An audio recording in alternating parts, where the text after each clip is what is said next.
Bryce Mitchell is walking into UFC 314 with a real shot at smashing Jean Silva, and it's not just hype, it's facts. This guy's grappling is on another level.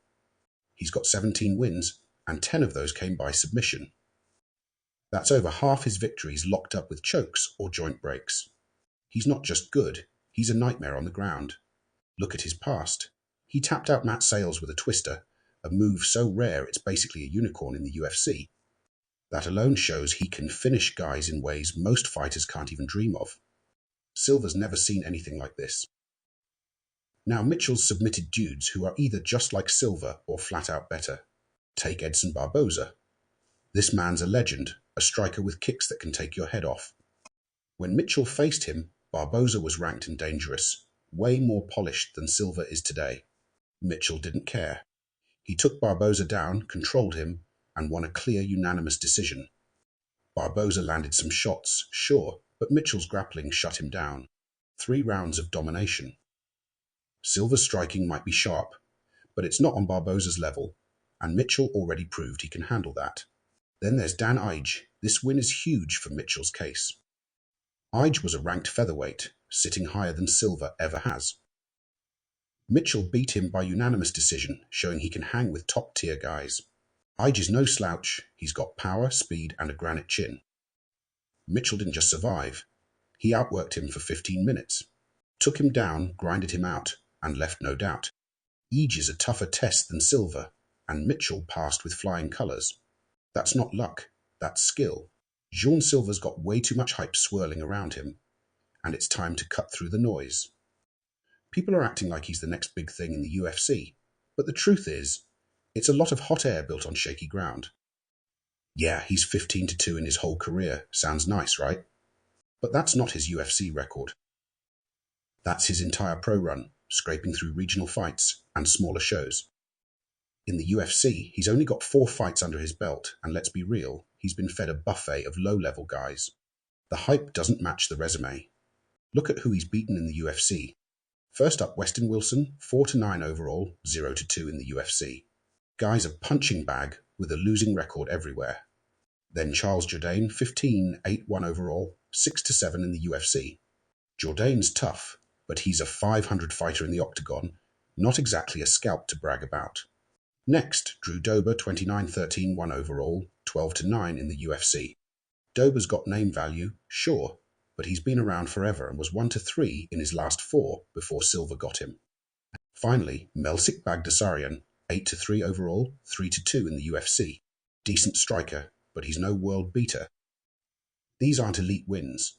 They're mid-tier at best, and the UFC's been spoon-feeding him strikers he can handle. Where's the test? Part of this hype comes from him being tied to the fighting nerds. Everyone loves to gush about that team. Caio Borralho, Mauricio Ruffi, Carlos Prates, all killers making waves. But being on a great team doesn't mean you're great by default. Out of those 4 famous nerds, Silva's the weakest link. Borralho's a ranked middleweight tearing through guys.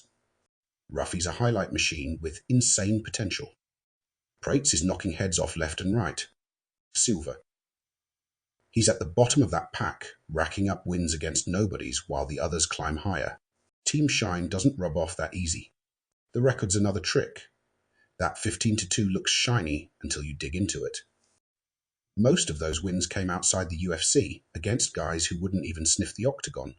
His knockout streak, 11 stoppages total, gets fans drooling, but again, it's padded with regional cans. In the UFC, he's 4-0, all finishes sure, but against who? The hype train's rolling because he's got a flashy style and a hot streak, but it's built on fluff. Fans see knockouts and a cool nickname, Lord Assassin, and lose their minds. Reality check, he hasn't faced a top 15 guy yet.